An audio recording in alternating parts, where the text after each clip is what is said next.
So dito nga po mga kalingap mga ka-EDC, ito pala ang totoong dahilan kaya postpone ang ribbon cutting ng bahay nila Viancy. So yan po yung ating pag-uusapan po mamaya mga kalingap mga ka-EDC.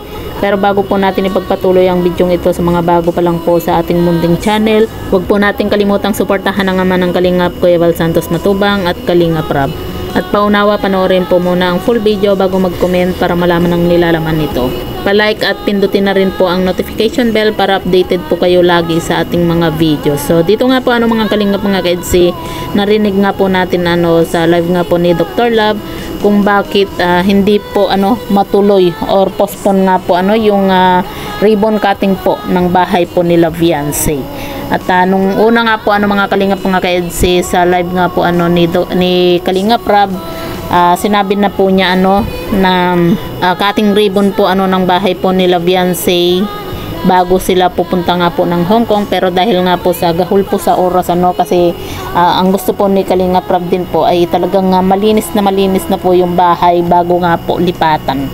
Kaya naman na-postpone po na pag-uwi nga daw po galing Hong Kong. Pero yun nga po mga kalingap mga ka-EDC, narinig nga po natin sa live nga po ni Dr. Love na hindi nga daw po sa OJT ang dahilan kung bakit postpone or hindi po matutuloy yung ribbon cutting po ng bahay po nila Viancy ngayong March 1 nga po. Dahil nga po ang pinaka problema po dito mga kalingap mga ka-EDC ay yung wala pong tubig at kuryente pa po dun sa bagong bahay nga po nila Viancy. Kaya naman hindi po muna matutuloy yung ribbon cutting kasi mahirap naman din po talaga na lipatan ang isang bahay na wala pa pong tubig at kuryente. Kasi yan po yung isa po sa pinaka kailangan po sa bahay, yung tubig at kuryente nga po, 'di ba? Lalo na po ngayon na sa summer na talagang kailangan po natin ng kuryente kasi syempre 'di ba summer, tag-init 'di ba? Kumbaga napakahirap naman po na walang kuryente, syempre 'di ba napakainit, walang electric fan. Lalo na po at may baby pa po sila Kaya yun po mga kalingap mga EDC, excited man po tayo sa ribbon cutting, pero dahil nga po sa marami pa pong kulang sa bahay po nila Viancy, kaya postpone na naman po yung ribbon cutting. Pero marami po tayong nababasa nga po mga kalingap mga ka-EDC na sabi nga po na hindi daw po maganda yung urong sulong na ribbon cutting nga po sa isang bahay. Kasi alam naman po natin yung sa mga kasabihan nga po na hindi daw po maganda yung urong sulong nga po na ribbon cutting.